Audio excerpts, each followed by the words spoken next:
The Galactic Warlord mocked Earth's defenses, then his flagship went silent warlord. Zexthara stood on the bridge of his dreadnought Void Render, his forearms crossed as he gazed at the small blue planet hanging in the void. The third planet of this unremarkable star system had somehow managed to repel 3 separate invasion fleets over the past century. It was an embarrassment that had cost him considerable standing among the galactic hegemony's other warlords. Scans. Complete, my lord. His tactical officer reported, her chitinous exoskeleton clicking nervously. The humans have primitive defenses, kinetic weapons, chemical propulsion, basic energy shields, nothing that should pose a threat to our armada. Zexthara's mandibles clicked in amusement. His fleet numbered over 2,000 vessels, each one capable of glassing a continent. The humans had perhaps 50 ships patrolling their system, cobbled together from scavenged alien technology and their own crude metallurgy. "Open a channel to the human fleet," he commanded, his voice reverberating through the bridge's neural amplifiers. The main screen flickered to life, revealing a human woman in a crisp military uniform. Admiral Sarah Chen, according to his intelligence files. Her dark eyes showed no fear, only a cold determination that Zexthara found mildly intriguing. "I am Warlord Zexthara of the Crimson Talon Legion," he announced, spreading his arms wide.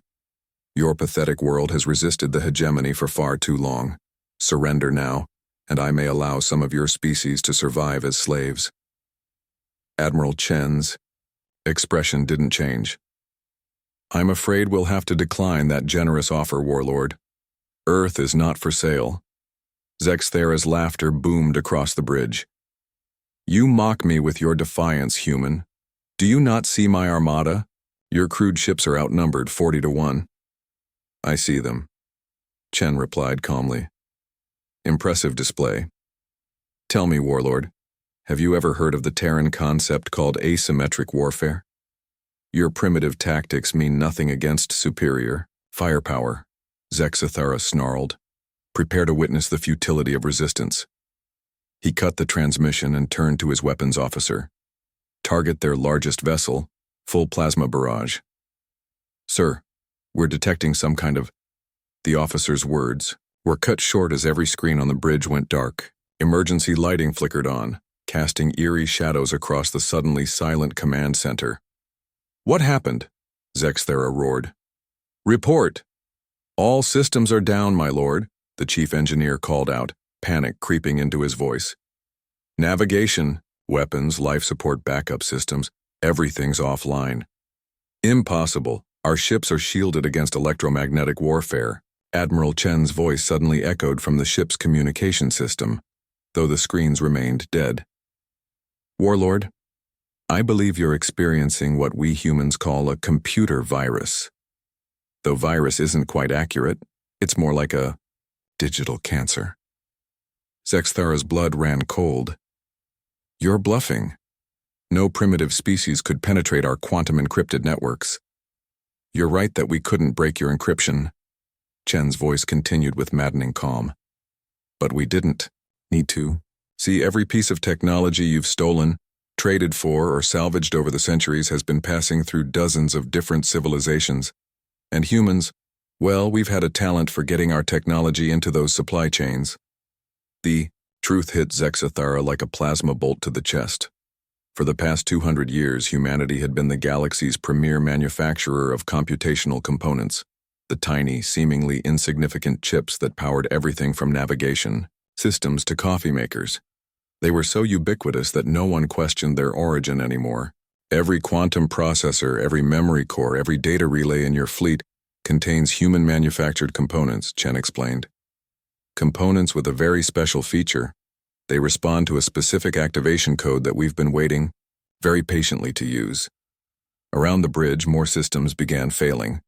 The artificial gravity flickered, causing several crew members to float helplessly. The air recycling system shut down with an ominous hiss.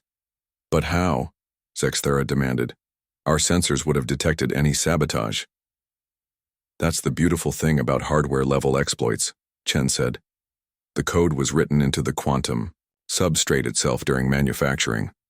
completely invisible to your security scans because it's not software. It's physics. Through the bridge's viewports, Zexathara could see his mighty armada drifting helplessly in space.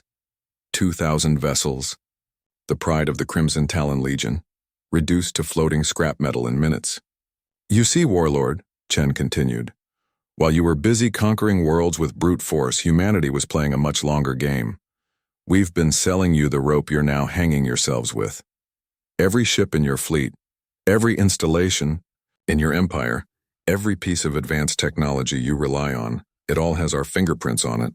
Zexathara collapsed into his command chair, the weight of complete defeat crushing down on him.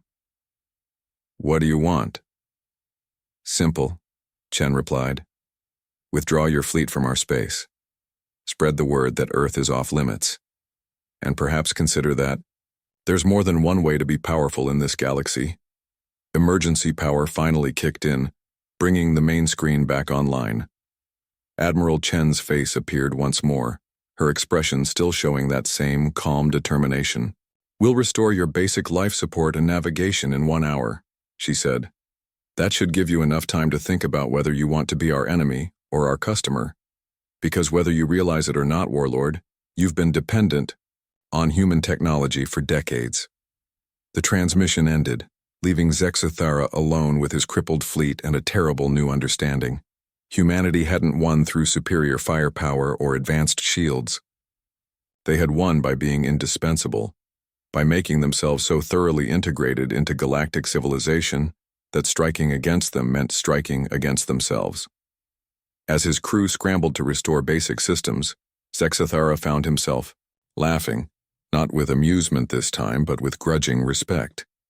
He had come here expecting to face warriors, but instead had encountered something far more dangerous: merchants who thought like generals, and engineers who fought like spies. The humans, it seemed, had been winning this war for centuries. They had just been polite enough to let their enemies think they were still fighting it.